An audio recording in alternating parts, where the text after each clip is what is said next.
Hello, we are Hello. live. How are you, Flaki?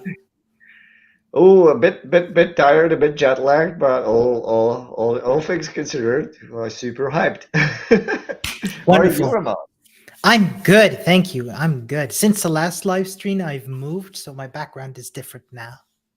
I mean, it still has like a sufficient, acceptable amount of plushies, so you're off the hook just this once. I'm very grateful for your kindness. Yes, well, welcome everybody to another fun week of learning WebAssembly. If you're tuning in live, feel free to chime in on the chat. What we're going to be doing today is essentially going on a tour of what the WebAssembly or Wasm ecosystem looks like, and Flaki is very kindly joining us and I'm going to completely embarrass you here if I may, um, as a well-established WebAssembly ecosystem expert. Prior to this live stream, Flaki, you were telling me you wrote a 17-page document. Yeah, let's just say that I successfully convinced some people about the like this before. So everybody be your own judge when you do so. But yeah, I did spend a bunch of time, like from the very beginnings of WebAssembly and like in the ecosystem, keeping a close watch on the ecosystem. So I know things. We'll see the rest. I'll let the viewers be the judge.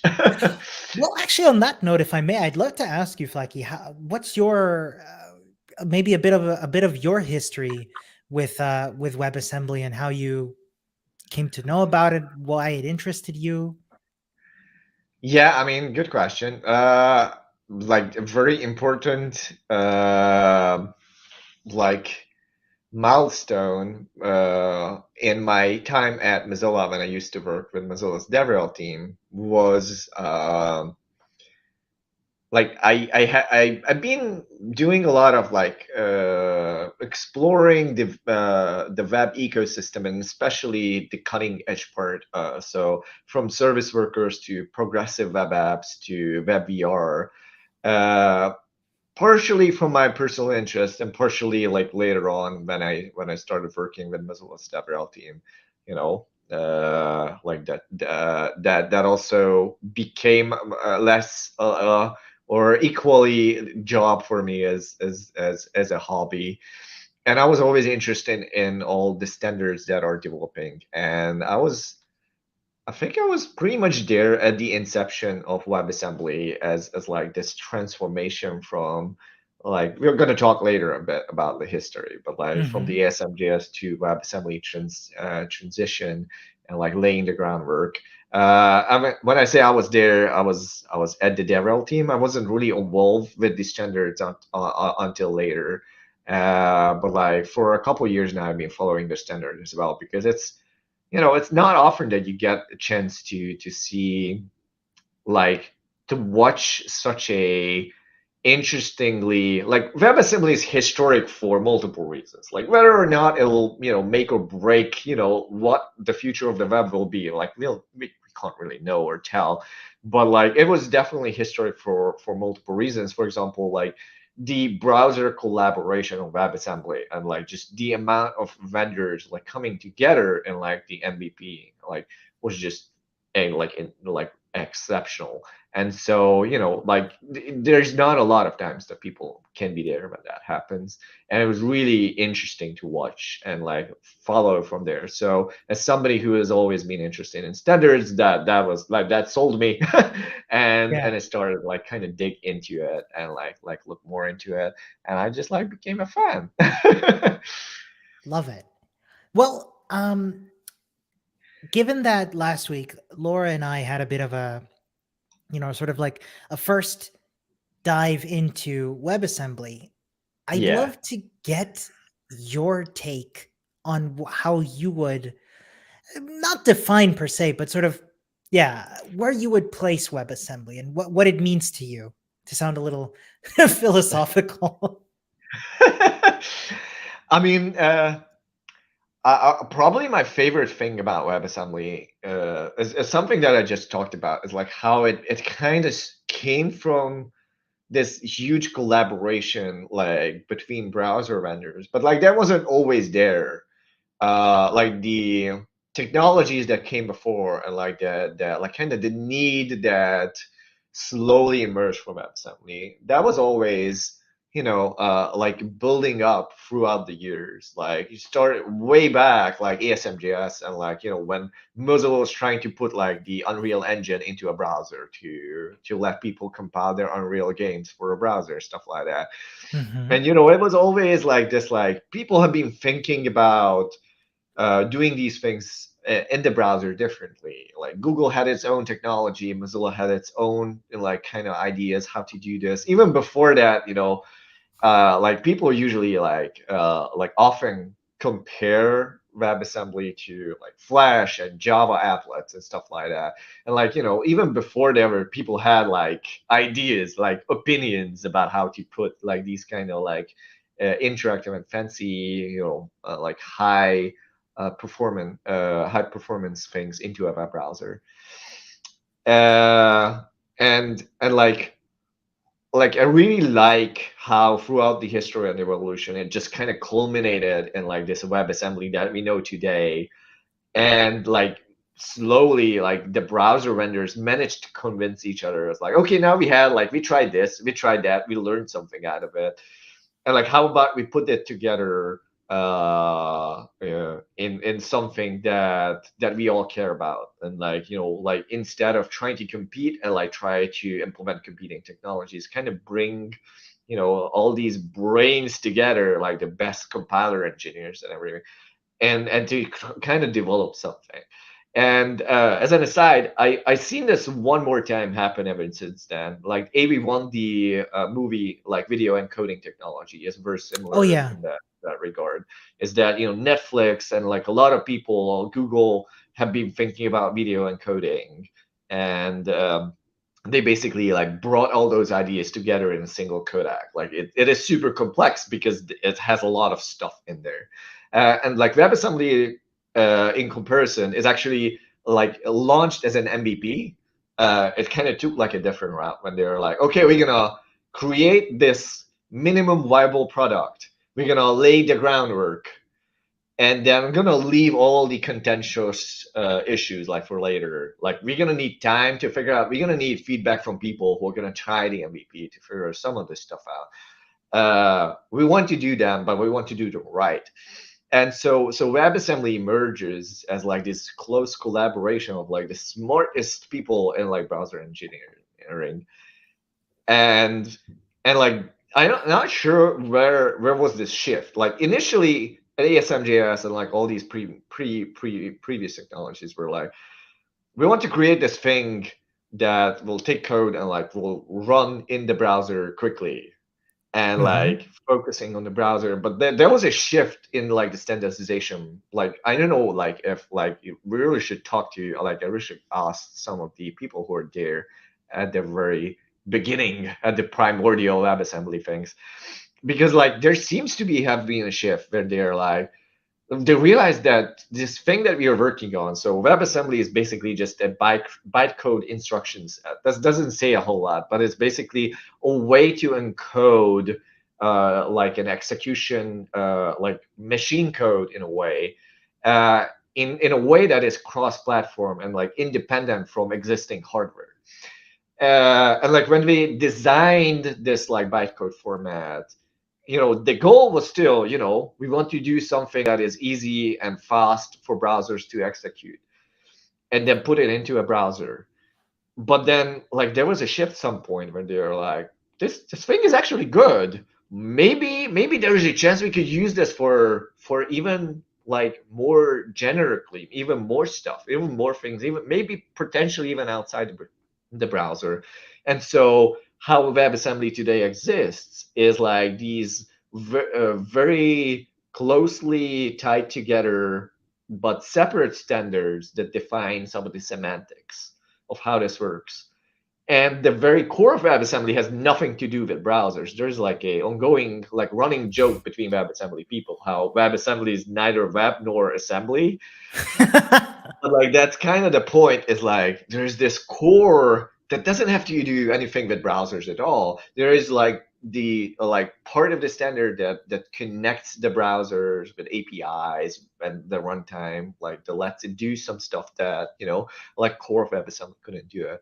But there was this shift when they're like kind of seeing that potential like of WebAssembly, not just, another Flash, another Java, or another, technology to make things compile to or run in the browser, but perhaps potentially, kind of a chance to create something that is more than that, and like that is beyond, that can even reach beyond the browser.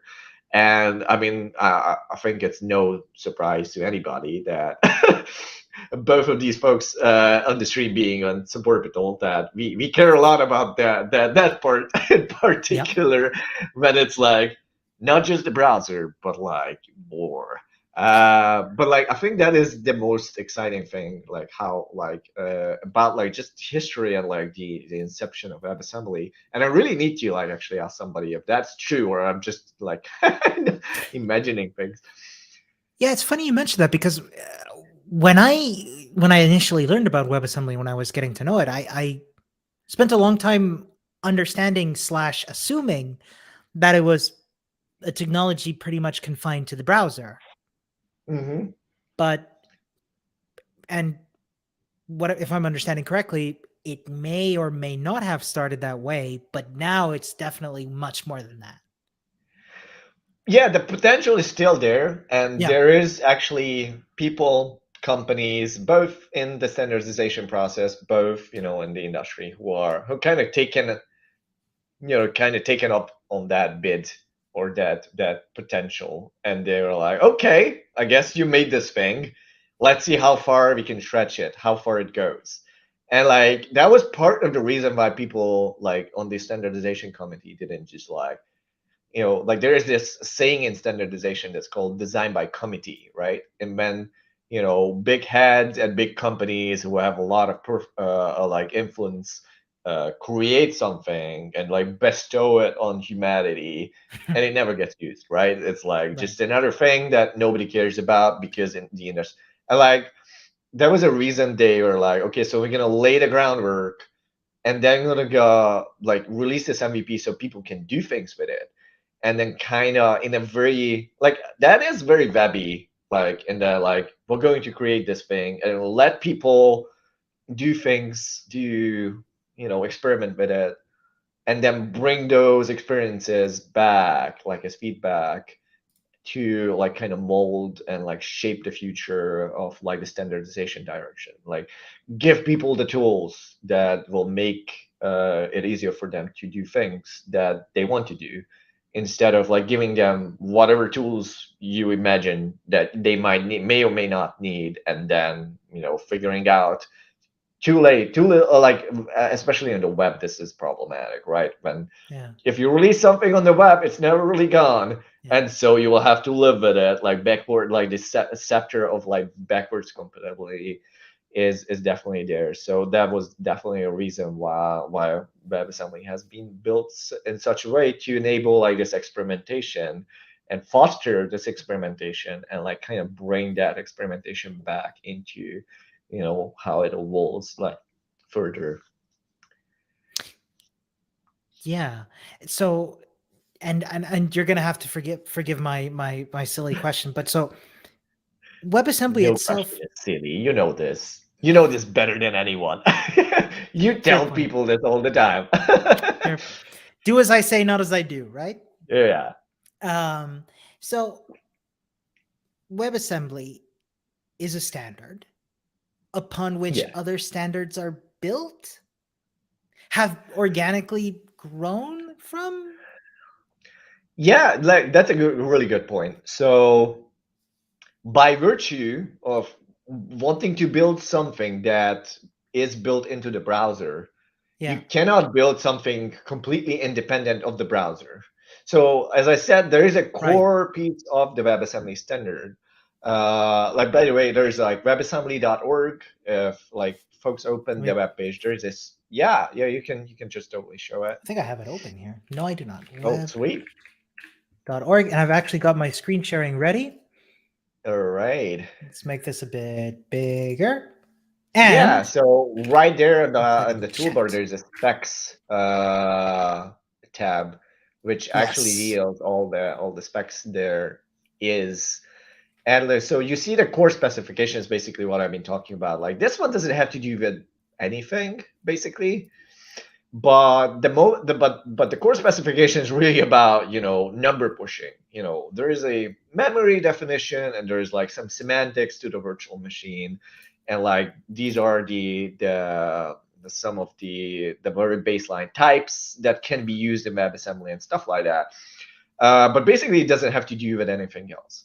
But very integrally connecting to it is the JavaScript API and the Web API and the Wasm API. All these like APIs that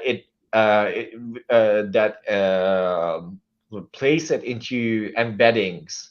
Embedding can be like a web browser. In the case of like WebAssembly running in the web browser, it's Right. usually executed by either a dedicated WebAssembly runtime or a part of the JavaScript runtime, the JavaScript virtual machine or JIT compiler. But basically, Sorry. that's the part that is not just intimately linked to WebAssembly, but like all these embedding interfaces, but the rest of the browser ecosystem. Very sorry to interrupt, Flaki, but just No, like sure. I don't want to derail us, but JIT. Oh, good point. So JIT means just in time. Mm-hmm. So basically, what was it? 2007, 2008. There was a revolution in JavaScript engines, like JavaScript browser engines. And the revolution was basically previously JavaScript was interpreted, which meant that JavaScript is a text format, right? Like there is comments in the JavaScript file, so the browser would read that format and then like execute the comments line by line. And then later on they made optimizations when they would read all the text file and like compile it in like translate it to like an efficient like in memory representation, which made things a Mm-hmm. bit faster, but they were still executing like things one by one. And so JIT was an idea when, as opposed to ahead of time AOT compilation, when you have a source code, generate the binary that will execute, and like you have a binary file that can execute your program in, for example, like some CPU architecture. A JIT means just before you actually need to execute that piece of code, you compile it to machine code. So instead of line by line, piece by piece executing the code, you actually generate like a short piece of like machine code and execute that at a higher speed.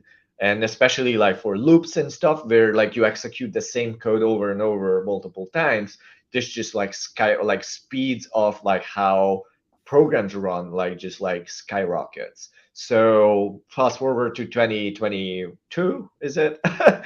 And like practically every browser engine, every JavaScript engine, like except for the very tiny, very like specialized, ones, is a JIT compile JavaScript engine. That means that your JavaScript runtime in the browser optimizes the JavaScript code to run faster by compiling it like just in time, like right before like the code gets executed. So it's quite literally what the name says. It Yes. as soon as it's needed, it compiles it. Yeah, it's literally, it does what it says on the tin. But like, I yeah, like that. like that's basically what made, like there's a lot of history there, but like JIT compilation was kind of the initial oh yeah, that is a great blog post by Lynn Clark. And this one is actually WebAssembly focused. So Put but like that in the basically the chat. history there is there, like when we talk about WebAssembly is almost as fast as native code, this is what we mean. When native code runs, there's multiple, there's multiple, levels of abstraction and complexity here.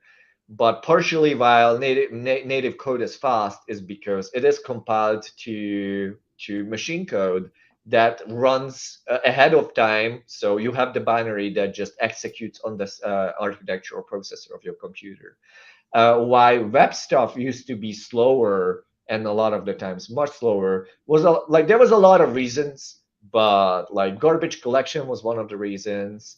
Type conversion has been one of the reason, and also JIT compilation was one of the reasons. It's like Mm, you you have to compile, even like when you're doing this compilation just in time, that means you're using CPU power, right?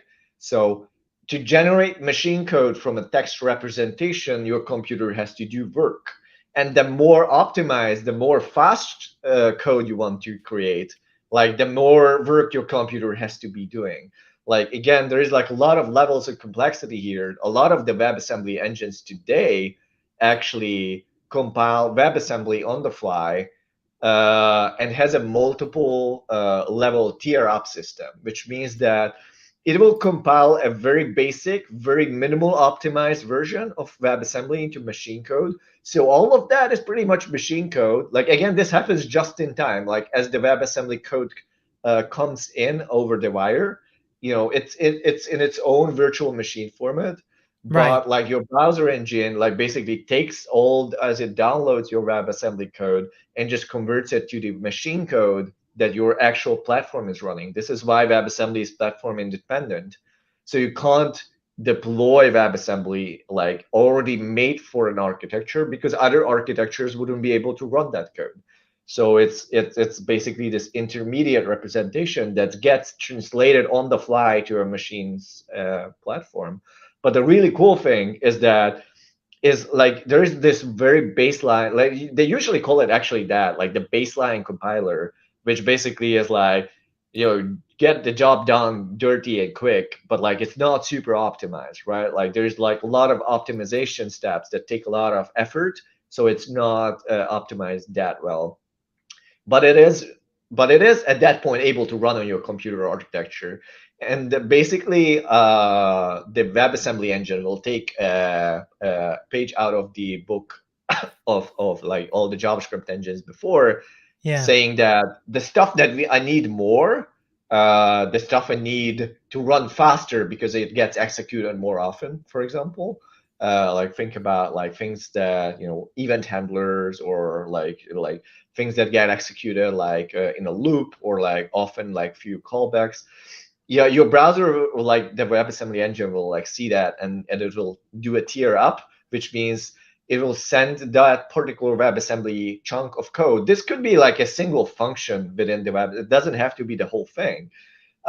Sends it off, and like especially on devices that have multiple cores, which is most devices today, and like a Yeah. second core in the background, it will compile like this piece of code and just transparently swap it in. Like it'll remove the old, like, slower version, and it'll just like, like look at my hand, because it's like magic trick, like a slave hand. And like Yeah. suddenly the browser, when it tries to execute that function, it just jumps to the faster function. It's like magic. And like this is like just in time compilation is super interesting, because there's a lot of, trade-offs between, you know like it's basically the most like fundamental computing trade-off of like, startup time and execution speed. Right. The more upfront effort that you're going to spend on the code, the slower is going to be the startup time, but the execution time of that code is going to be faster because you spend a lot of time optimizing it. uh, and so there's like a really fragile trade-off that to be made here, that you can't make in advance. Like Yeah. you have to like actually profile the code. There is actually, some talk about making this possible, like embedding profiling information that will help engines optimize better. which is a potential, upgrade for future versions of WebAssembly. But like initially, like basically your best bet is like just running the code and seeing what sticks. And but it's always going to be a really like thin line to walk when you're like your user is waiting, especially in a browser context. Your user is waiting for your application or whatever it is to initialize, right? And so you want the application to initialize as fast as possible, even if that means that initially it doesn't run that fast. But you want to focus on making sure like that this improved compilation and like improved optimization will just like kick in, and then your application will actually like work at the highest possible speed with the least amount of resources and the best user experience. So this is the whole underlying concept under like why WebAssembly in the browsers was designed in a way that it was designed such. And like that all goes back to all this experience that people had doing this exact thing for JavaScript in the browser. So this is why I'm saying all these people, all these smart folks like from browser engineers came together to kind of pool their experience into like designing something that works exactly like that. And thank you. And so, right. Just to make sure I understood correctly, I'm going to ask a bunch of questions. I hope you don't mind. Um, just the fact that WebAssembly leverages just-in-time compilation does not Mhm. mean that the two are one and the same. If I understood correctly, so WebAssembly could potentially be full-on compiled. Oh, ahead of time compile. Sure. Yes. Yeah, there is Sorry. actually, yeah, absolutely. Uh, I believe Wasm time, which is one of the runtimes, will actually let you do exactly that, like Awesome generate time. the binary code from a WebAssembly, like pre-compile and pre-optimize like a Yeah. piece of WebAssembly code, and generate the local platform binary that you can just run as a binary file. I just saw Wasm time when I was I'm not. maybe. I'm pretty sure that like like this is a feature that exists because like it's absolutely possible. There's nothing stopping you from pre-compiling WebAssembly, as long as you are willing to again do away with the cross-platform compatibility. Right. Right. So Yeah, so Wasm. Wasm time practically is a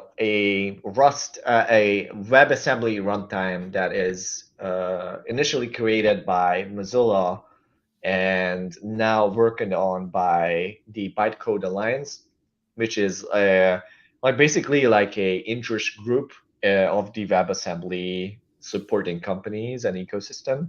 It is like I guess like this was the first time like we mentioned it, like maybe the second of ecosystem, but like Bytecode Alliance is basically like these companies coming together and working together on shared tooling, Yeah. but also like pushing forward like the standardization process of WebAssembly.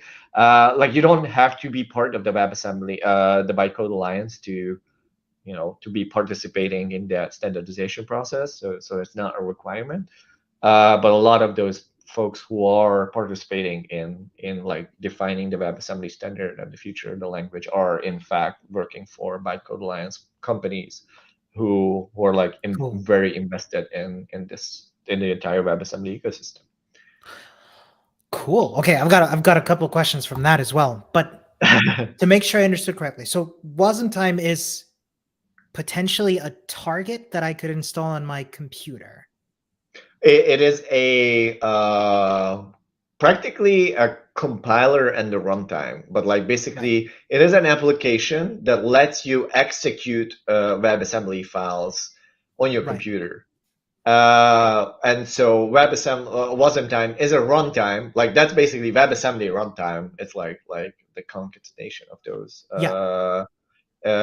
Is basically uh, letting you do like in a way to put it kind of a web context like Wasm time and like there are many others like this like Wasmer and like other runtimes. is how, like, if you look at JavaScript, Yeah. JavaScript you could use in the web browser until Node.js came around, and you could run Node.js on basically any computer from the command line, right? Like you could execute JavaScript code in outside of the browser's context. Basically, like Wasm time does the same for WebAssembly. So running JavaScript in from Node.js, from my Mhm. understanding, is done on V8, which is a engine or runtime. Both. This is a really important thing or distinction. So how Node.js is practically a command line or like a binary application that Yeah. embeds a JavaScript runtime Right. inside. And so the V8 engine Okay. is a JavaScript runtime that also supports running WebAssembly. So this is the runtime of Google Chrome or Chromium, Mm-hmm. Edge, a lot of modern browsers. Um, and so this JavaScript engine is practically just like a library. Like in and of itself, it is incapable of doing things. It needs to be embedded in the context of an application. So in a web browser, the web browser embeds V8 as as this runtime. So in that case, you can interact with the operating system. You can interact with the user through the web browser, and then you execute JavaScript code in the JavaScript runtime.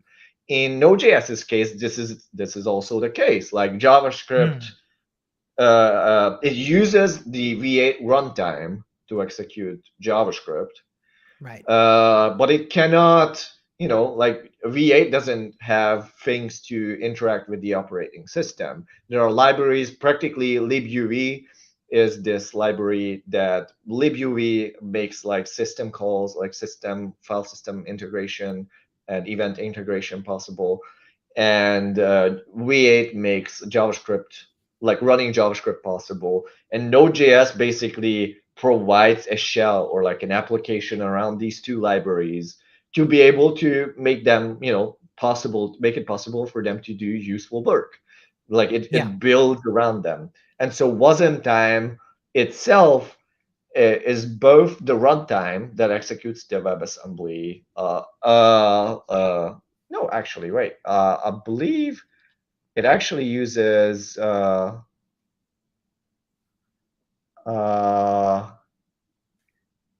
the WebAssembly runtime itself is actually, oh boy, Crouton, maybe. Oh, Boy, I oh, have to is it, look that up. could that be a Bytecode Alliance project? It is a Bytecode Alliance project. Sorry. I'm not sure if they make a differentiation anymore. If Wasm time, yeah, I believe Wasm, yeah, Crane Lift. Sorry, Crane Lift is the thing. Yeah, That's why I was asking. It's like, I was looking at these earlier. So so yeah, Wasm Time is powered by Crane Lift. yeah. So Crane Lift is what does the heavy lifting of compiling WebAssembly into machine code. Uh, Size is okay. now Folks, if I you're in the chat, if it's too small, please let us know.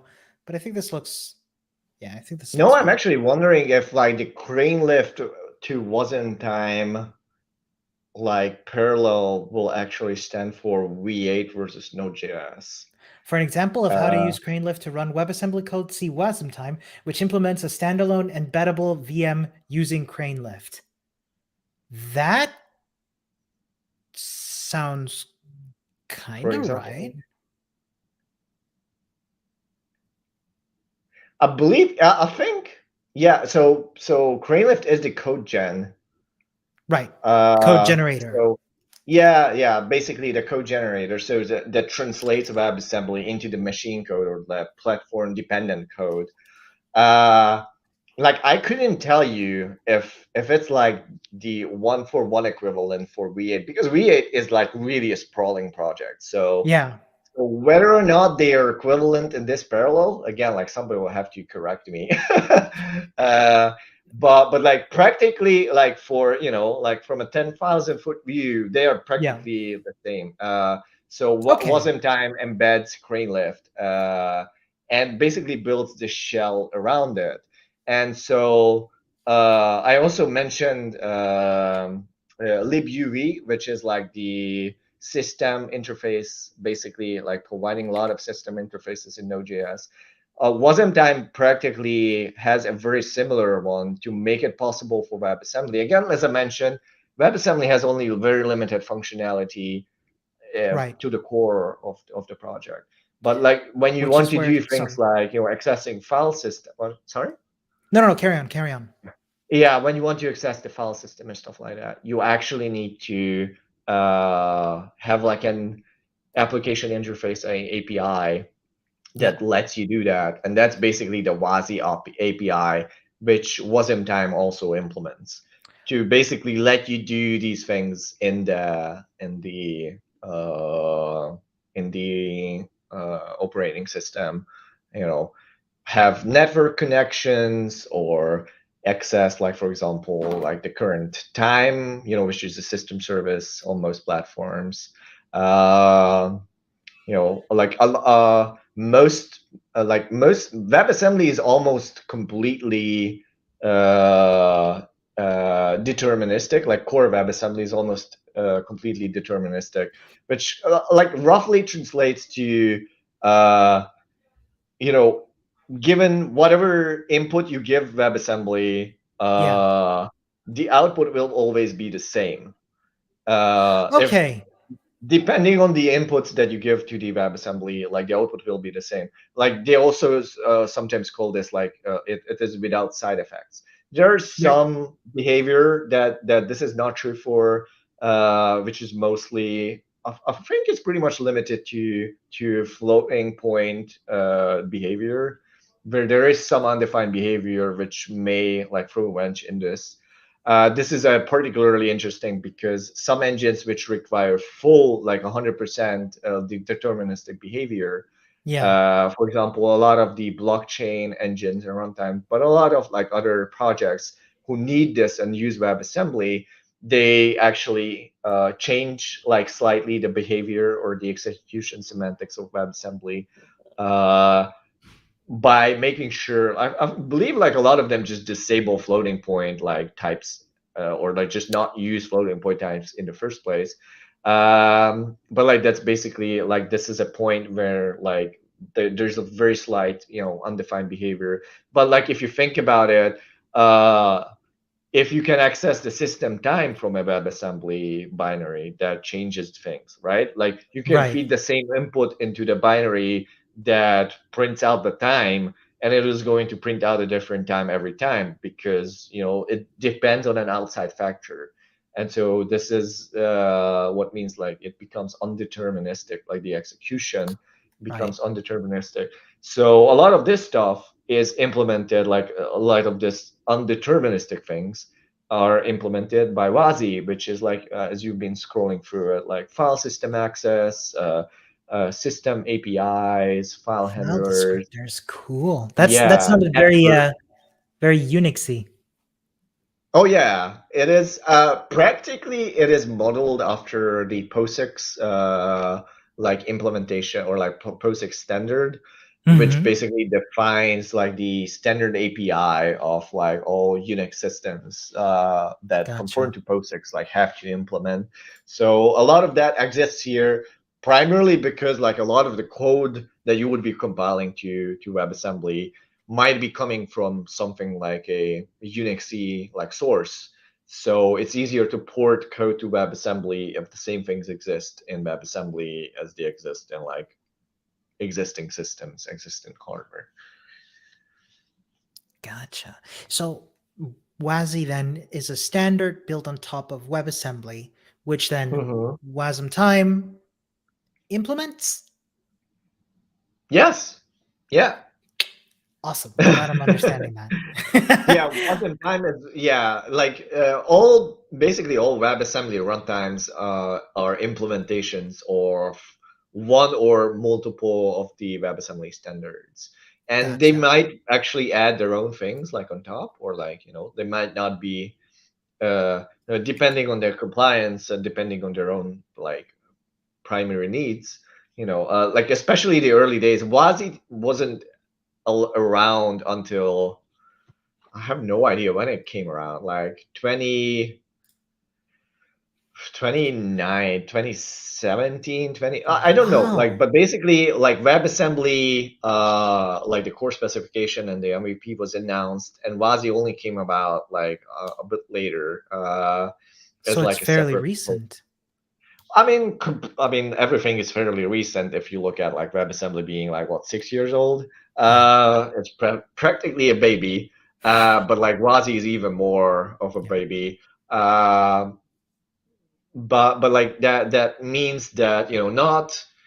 But so first of all, not all runtimes implement Wazi. Like like Right. especially the browser-based ones, like don't really have any Wazi APIs yet. And There's that's talks because, about sorry. like yeah, there's talks about like exposing some of this functionality, but like the initially like the what do you call it, like the moderation was mostly like out of browser use cases. Hmm. But the thing is, like people wanted out of browser use cases even before Vazi was around. So there was versions of like JavaScript or like WebAssembly runtimes that ran outside of the browser, and they just invented their own thing. Gotcha. Gotcha. I'm sure if they are still around. I think pretty much like the bigger ones probably support Wazi today, so I don't think that should be an issue. But like there is still engines that kind of experiment, like bringing new like Wazi kind of provides you a framework. Wazi is actually like modular. That means that there is some of these POSIX APIs there, but there is like from access to AI and machine learning hardware, access to the GPU hardware, Mm-hmm. access to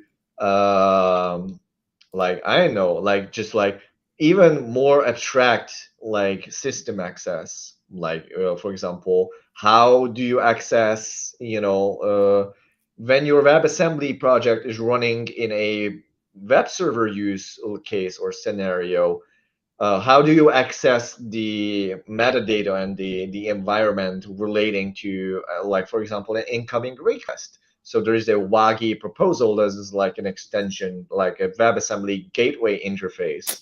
Thank you. So which is like, how about we create an even more abstract interfaces as like potential add-ons? And so Vazi is super composable, and like the whole ecosystem is kind of provides like a framework for people to experiment with these additions of, yeah, that is the one. uh it's like provides like this fertile ground for experimentation, for exactly to enable that sort of feedback loop, to let people try things and bring that back into the standardization process and like figure out if how to make those work. Wow. So this is essentially a lot of folks trying out new things based on a set of modular standards. Yeah. I mean, I would say that is a primary goal of the whole WebAssembly standardization process in general, Yeah. or like the whole WebAssembly ecosystem. So that we are honest to our talk topic today, is to enable people to do exactly that. Is to enable people to do experiments, like try WebAssembly, like and like kind of chime in and like provide, like a wider like birth of like mm, input from like a wider area of people and a wider use cases and like potential use cases, to bring all that information and feedback back in. Gotcha. Shall we shall we have a look at some WebAssembly I and mean, just you're the boss of this stream. I'm just your guest. no, we are both co-hosts. I found when looking around, I found this thing called Oh, nice. Wasm Fiddle. Just making it a bit larger. I hope the size is okay. Send Fine. send the link out. And what I really liked about it is that So let's see here. We've got some C code here. We've got some JavaScript that, if I understood correctly, exposes that WebAssembly, that generated WebAssembly. Mm-hmm. Is that correct? Mm-hmm. And what Yes. will awesome. And what we'll get here at the bottom, if I build this, so we've got an int main that returns the number 42. So that's the function with a return type int that returns the number 42. And if I build that now, it's going to give us a couple, like we've got a drop down here of different options. First being text format, but there's a couple of others as well. Now, if Yep. I understood correctly, this text format we're looking at here is called WAT, WebAssembly Text. Yes. Correct. Yeah. Right. So I mentioned this that like as WebAssembly evolved, like they kind of landed in this like, okay, so it should be a bytecode representation. So it should be like a binary representation. There's a bunch of reasons for that. Like computers do really well, in like processing that like binary representation. So it's partly to ensure that it improves like the compilation speeds and like processing speeds of incoming WebAssembly modules. Also, it makes it like much more compact because it's like a bytecode format. It's faster to download and it's more easily compressible. So there's multiple reasons for it. And then people were like, okay, but like it would be nice if you can actually like see what WebAssembly code looks like. And this, basically happened with computers on every platform. Like every machine has like a machine code representation. And Right. then the people came up with like assembly, which basically this like textual language that like represents the binary instructions of the platform. And like basically WebAssembly just kind of took that idea and ran with it. And they're like, okay, so the canonical format of WebAssembly is binary. And so we are going to make it available in like a text format that so that it can become more inscrutable, like so it's less opaque and like people can like inspect the code.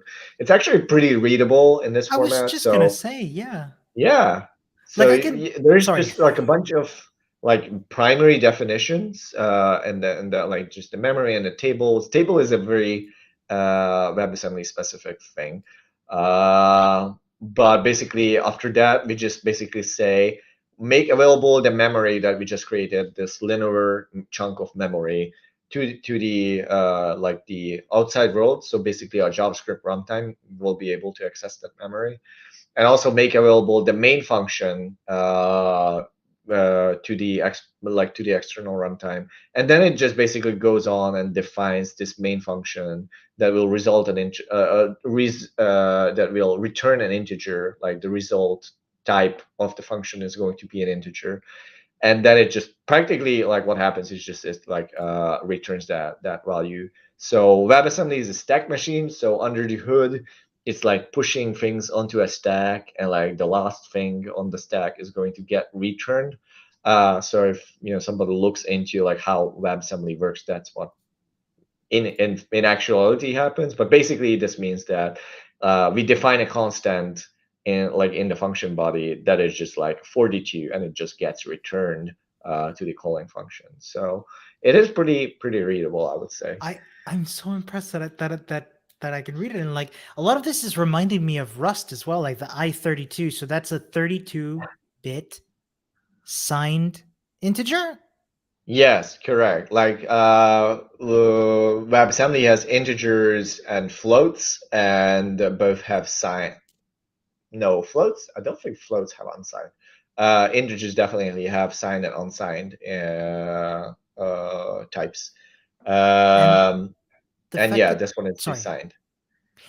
and that data type, I think I just saw it now in the WASI standard. So that comes from WASI?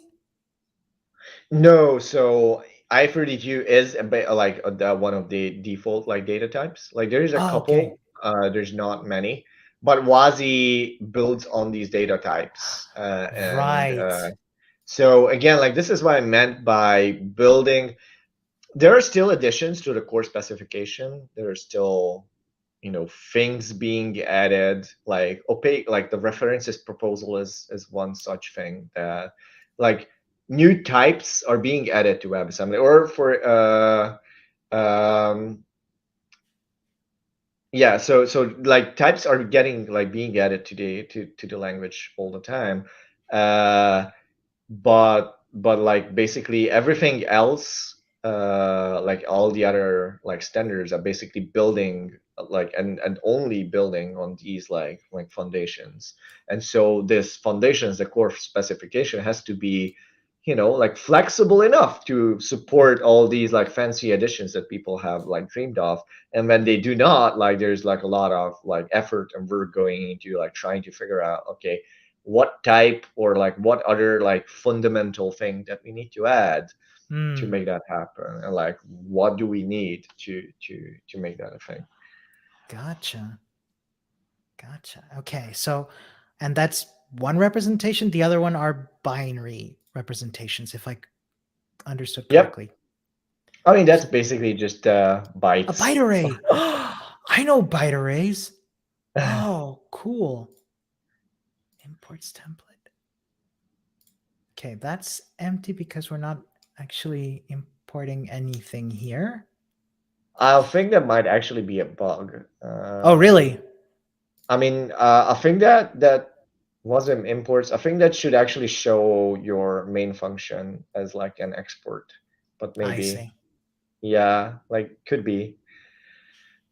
That's odd. And then Yeah, there's a happen.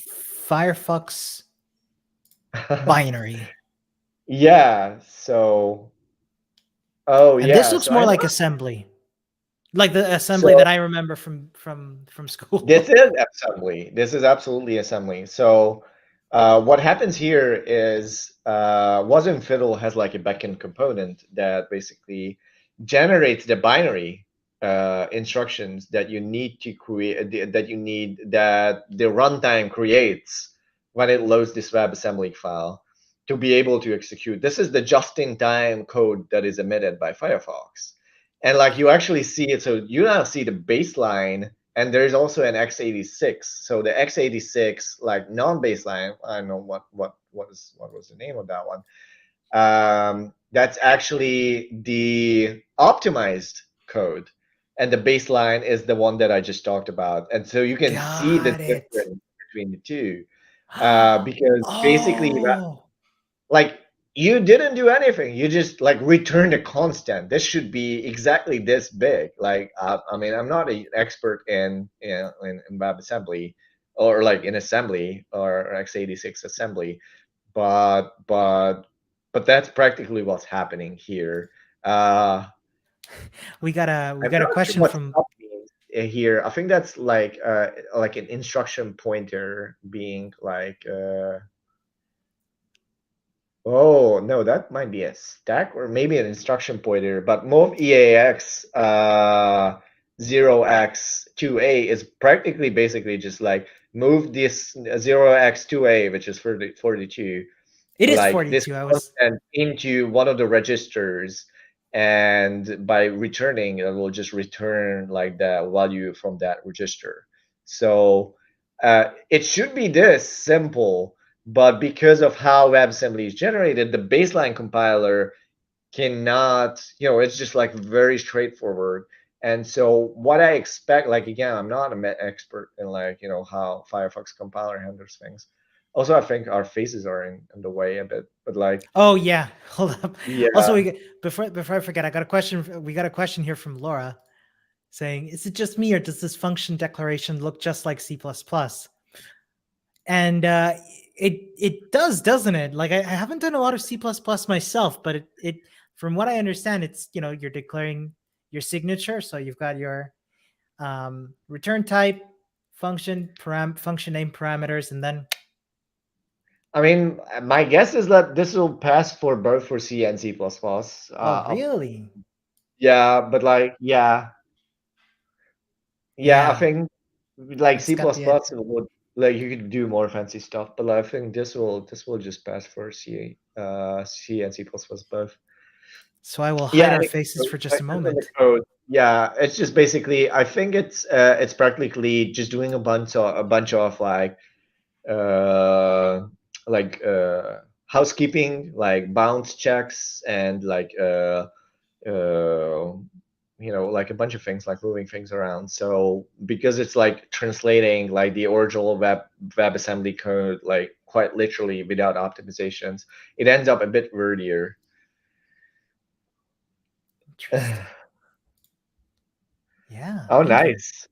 nice. Laura's replied.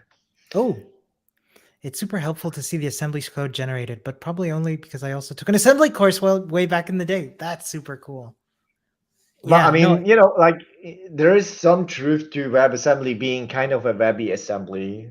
It is not really, it's not either, but it's like, if you squint and tilt your head the right way, it like, it will pass for what.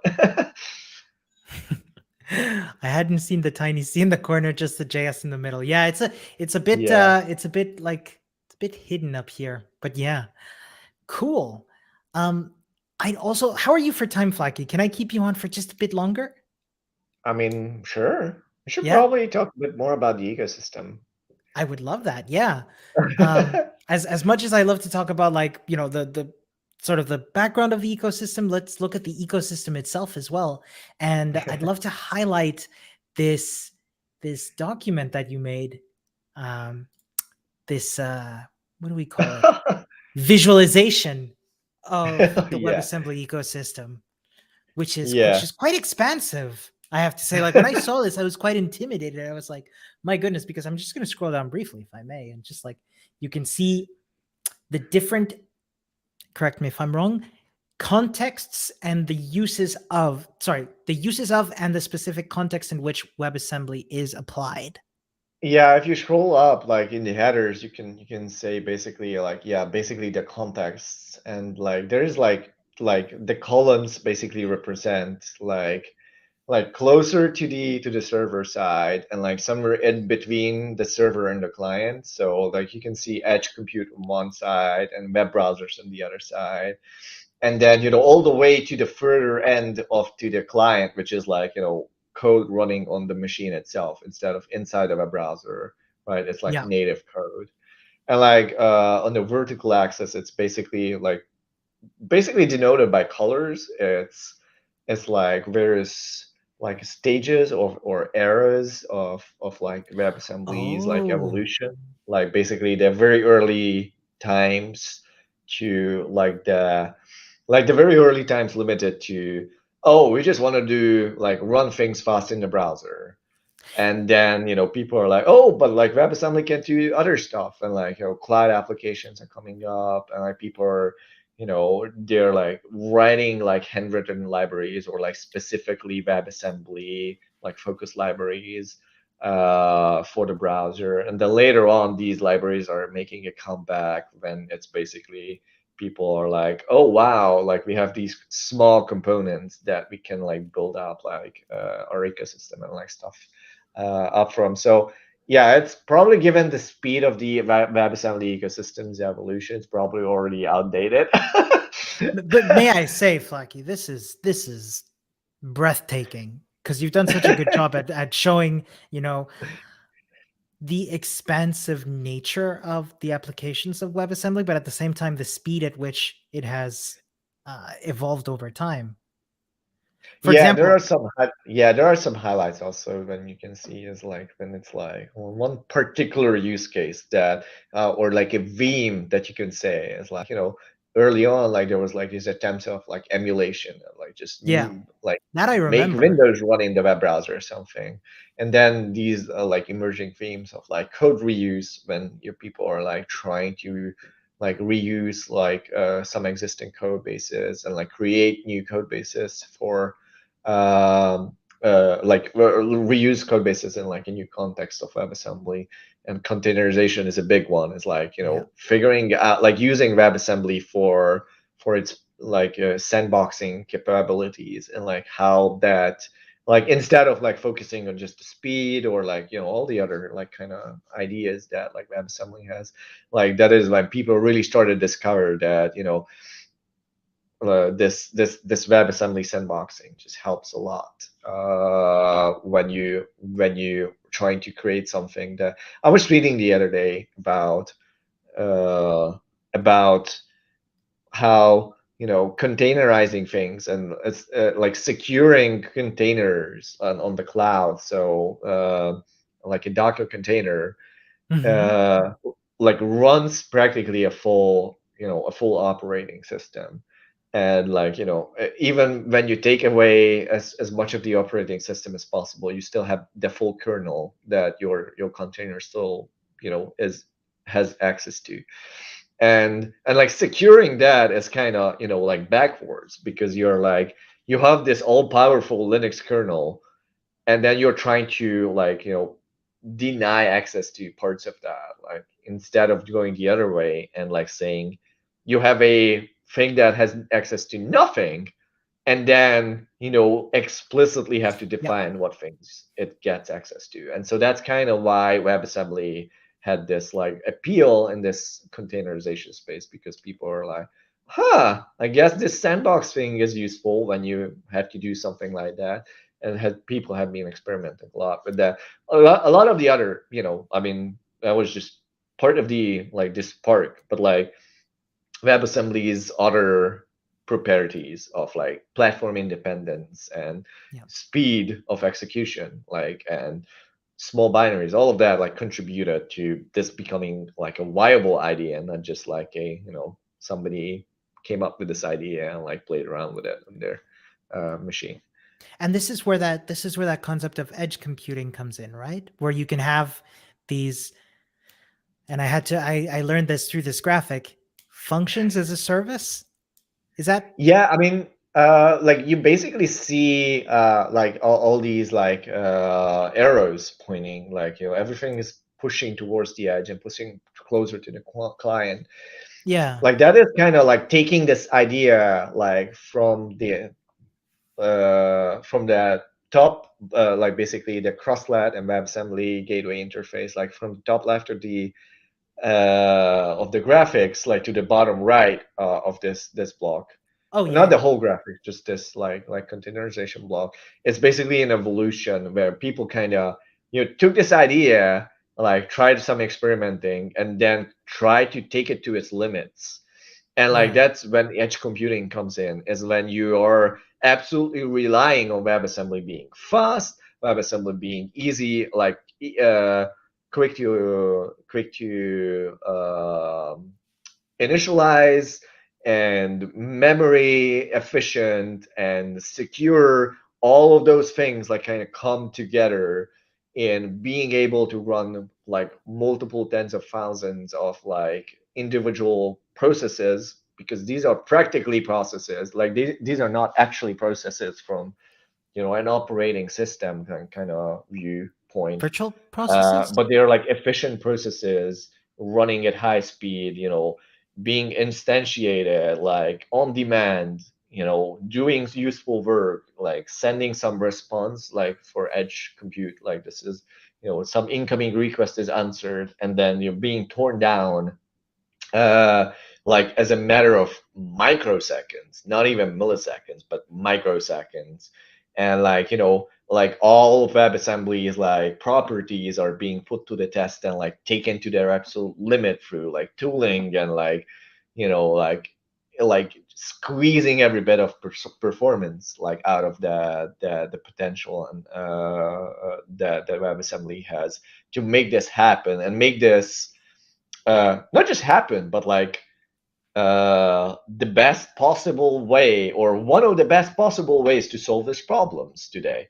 So there are ways to run edge computing today without WebAssembly, Hmm. but WebAssembly provides a competitive and like in a lot of the cases like explicitly better solution to this solving this problem than a lot of the other implementation, a lot of the other technologies.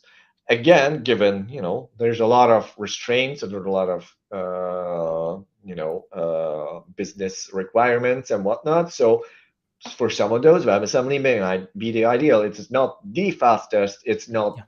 the maybe the fastest to initialize. Like a lot of those like for special use cases, like specific use cases, may not be the most ideal solution, but it is really on par with the offering of like whatever is on the market. And like just its ubiquity is really like the ecosystem, like the whole emerging ecosystem around WebAssembly is like a huge selling point. But it's like you don't have to do, even if that arcane thing would have been faster and better and whatever, like you have the entire ecosystem at your disposal. You can reuse libraries. You can cross compile parts of your WebAssembly code from different languages. So Yep. there's like a lot of flexibility that it provides you that may make it even like a viable way to implement this functionality, even if it WebAssembly is not the most performant of your options. Amazing. And then here at the bottom, we've got embedded runtimes, which just gets more and more expensive. Yeah, so embedded runtimes is basically we talked about like Wasm time and crane lift and like basically WebAssembly, like in the same way JavaScript is embedded into like a lot of like production applications. Like the GNOME UI uses JavaScript, for scripting add-ons. Like GNOME UI is like the Linux, one of the Linux user interfaces, windowing systems. Or Right. Unity uses is it JavaScript or Lua or both? Like this embedded runtime to make it possible to to add scripts to your games and to your Unity application. So like all of these games and all these applications basically do what Node.js does: take the JavaScript runtime and embed it inside the application. And because the JavaScript runtime is self-contained, like this is the sandboxing part. Yeah, this you need this for a web browser, so it's already a given. So JavaScript is a good idea, or a good use case to do this.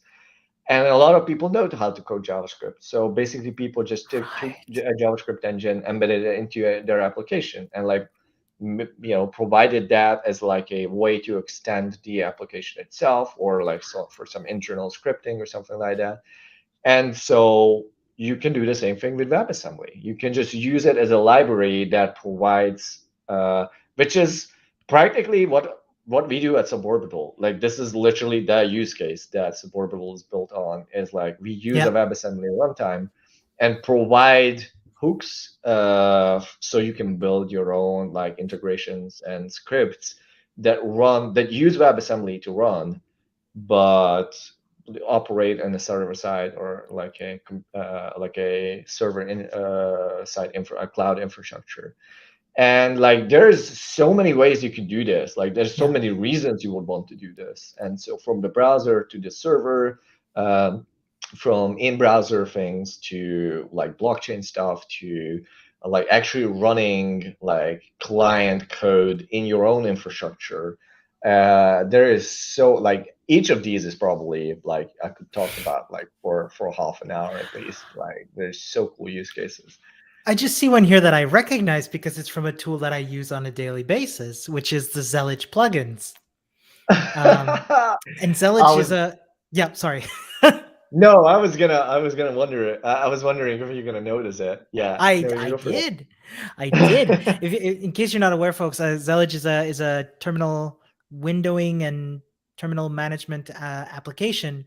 Similar, like it started out when I first encountered it. It reminded me a lot of Tmux, but just a lot more user friendly. And one of the things I noticed immediately is that its plugins are all can be written in WebAssembly. Yep. And Yep. So so basically, this is like the whole idea is like take the WebAssembly, which is like a self-contained and sandbox runtime. So it's like you can put it into your application and don't have to worry about your application being compromised by user code. yeah, Because this was literally what we were talking about, is like you give access to WebAssembly literally just the things that you explicitly want it to have access to. And so like it lends itself to like putting it into your application, providing it with some API, some user interface, some interface to the to your application, so it, the WebAssembly code can do actually something useful and interact with your application, but like only have like a very limited like API that it can do that interaction with. So plugin APIs is a very good like example of that.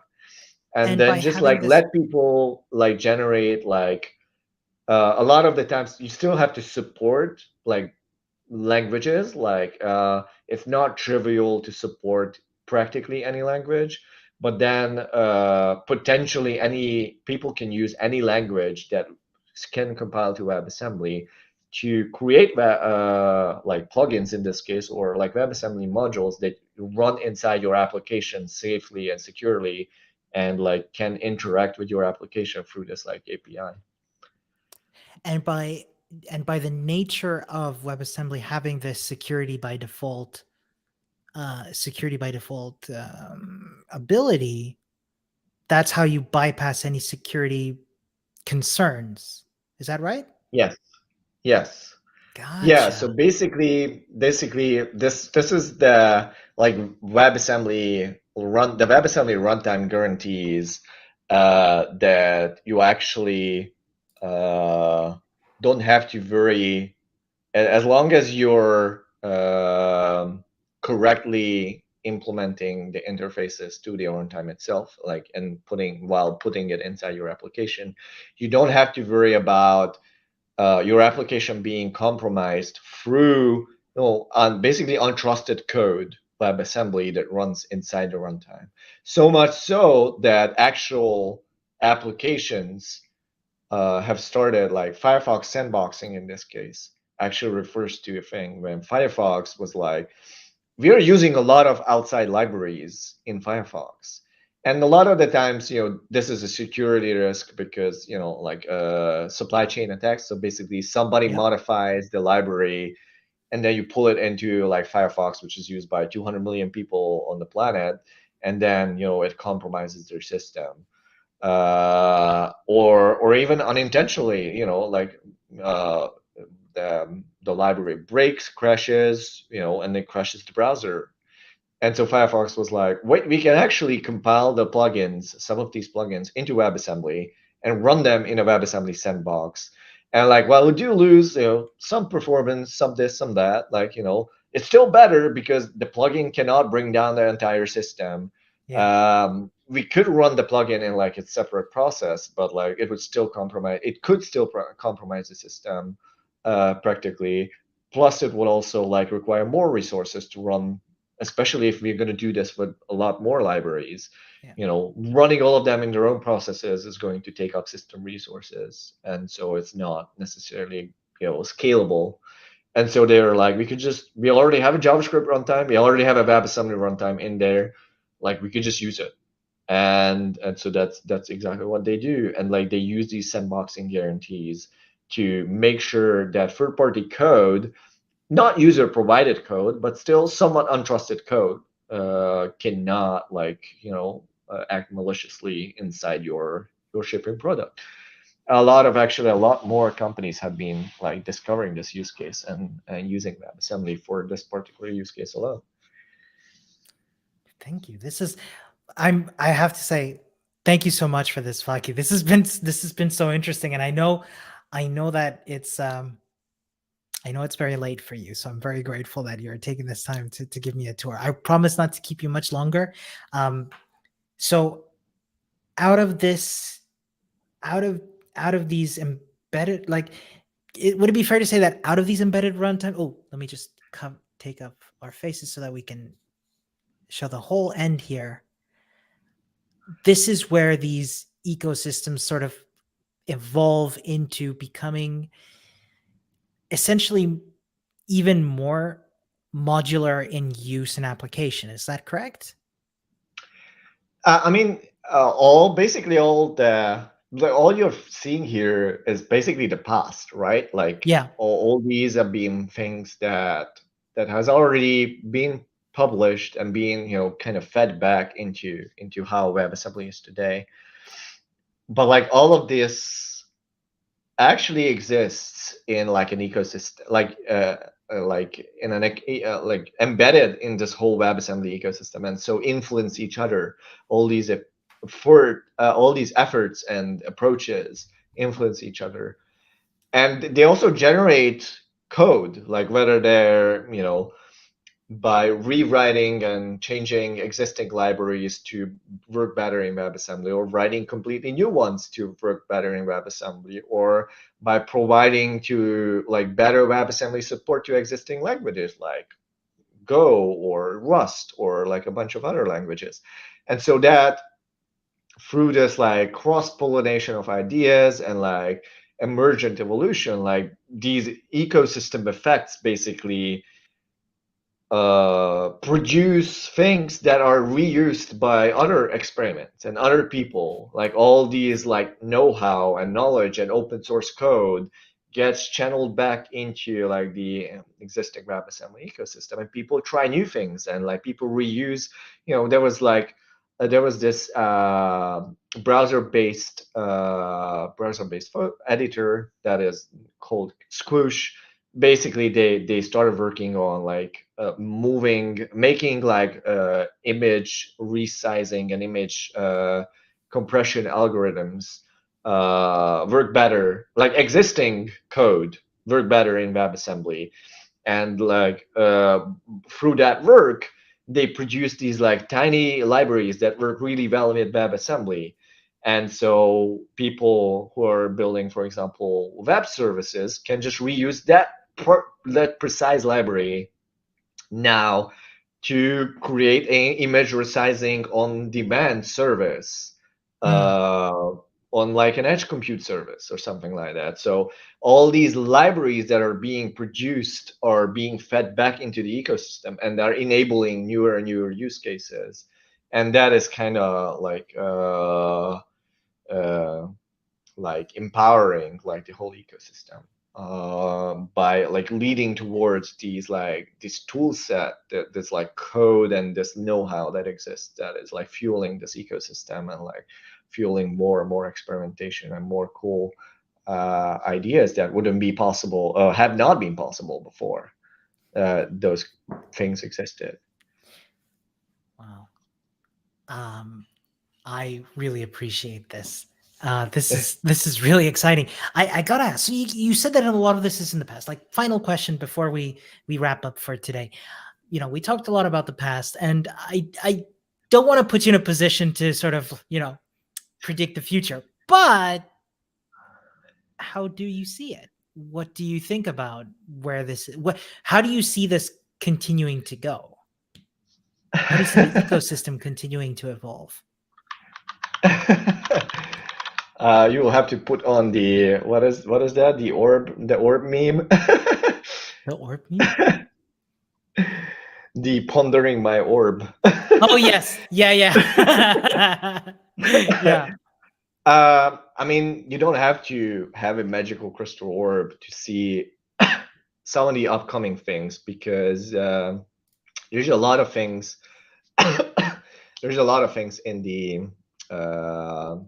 in the pipeline for WebAssembly, and a lot of that is actually led by new updates and changes in standardization. And so some really exciting technologies are being delivered hopefully soon. I mean, standards are slow moving things, and like Sure. it's in a what is that? Dukem was like, when it's gonna be ready, when it's done. Like that's kind of the approach here as Yeah, well.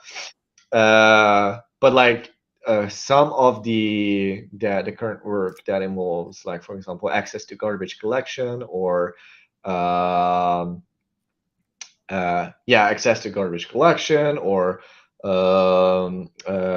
like the WebAssembly component model, and just generally like what the article calls out as WebAssembly nanoprocesses, is basically how the Bytecode Alliance refers to this idea of like, instead of what currently we are doing is like taking huge binary files and like compiling them into huge WebAssembly modules, like pairing the WebAssembly applications generated down into their very components, That's basically, I believe there might be a blog post about this, and like, or some of the articles might talk about this.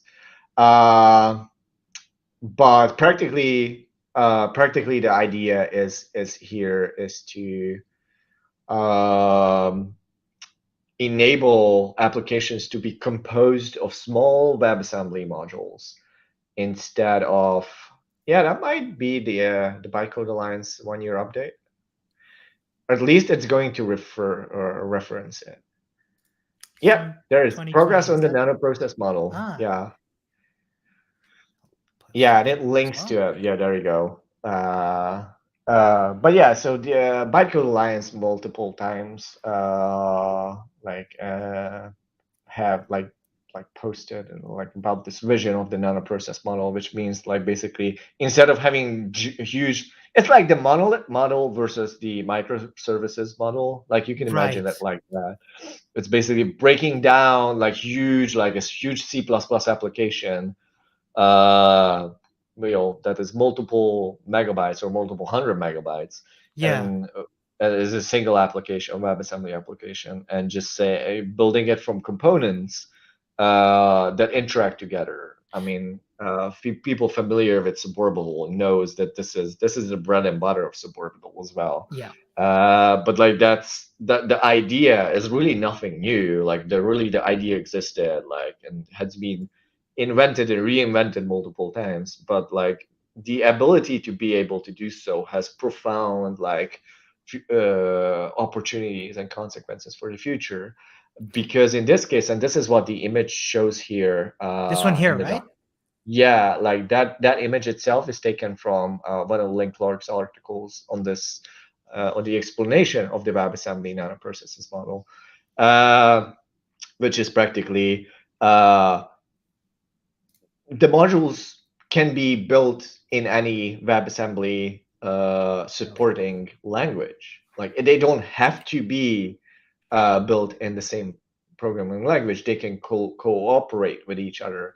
I'm probably going to be towards the end or later on in the Yeah, I document. think I've got them here. But like that's basically the whole idea is like a Rust module can interact and collaborate and cooperate with a module written in C++, or you Yeah. can write a handwritten WebAssembly module if you'd like, and like it will just like you can compose applications out of those, and like there's a lot of tooling and a lot of things that are being implemented to make sure that this is easy to do, that make sure that this is not too demanding to the language creators themselves. So to make like a lot of 1,000 languages thrive, so you don't have to, have like you can only use the fancy languages, like, but like you can build a your own DSL, and like it should be pretty easy to like plug it into this ecosystem. And like what a lot of what you're scrolling through is actually focusing on how to do this securely. Yeah. Giving access to one WebAssembly file is one thing, but like if your WebAssembly file is composed of like multiple, or if your application is composed of multiple WebAssembly files, how do you ensure that those components that can come from third parties can securely interact with your application? Like they cannot compromise your whole application, but you have access to the things that they need access to. So this is Link Clark's article focuses on a lot of this, because How's that as well? this is one of the biggest things about WebAssembly, and biggest like focuses of WebAssembly, of enabling this kind of microprocess model, building in this kind of security model like that WebAssembly has been known for. Cool.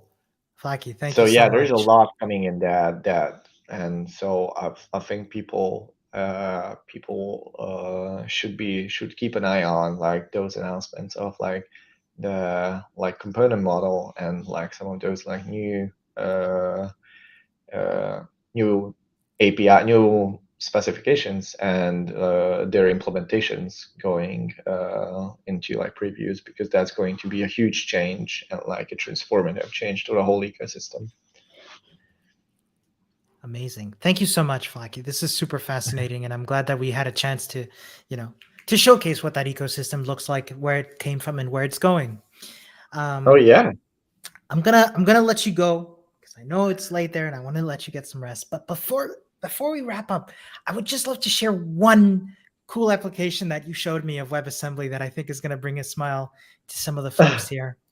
Because you Oh. mentioned, especially towards the top of that diagram of that visualization, was the ability to do emulation, right? Hmm.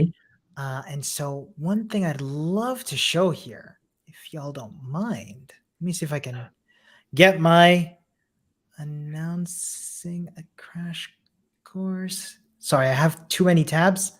What exactly is WebAssembly? I'm very sorry. Give me just a second so I can find. That's all right. It's all right. Take your time. Take your time. Thank you. So, got a tab here from the wrong window. Sorry. But you all can see here the crash course on just-in-time compilers. And one thing I'd love to show is that emulation aspect. Is somebody made this, Oh yeah. which is a series of emulations of, well, a CPU emulator that lets you run essentially snapshots of start an operating system from a snapshot. Is that correct? Yeah, so that basically like what happens here is it uses WebAssembly to like emulate a complete like not just like CPU but like hardware like Yeah, completely. So CPU, like hard drive interfaces, and like basically like all of that like a virtual computer running in WebAssembly. super cool. So I wanted to leave us today with Windows 98 because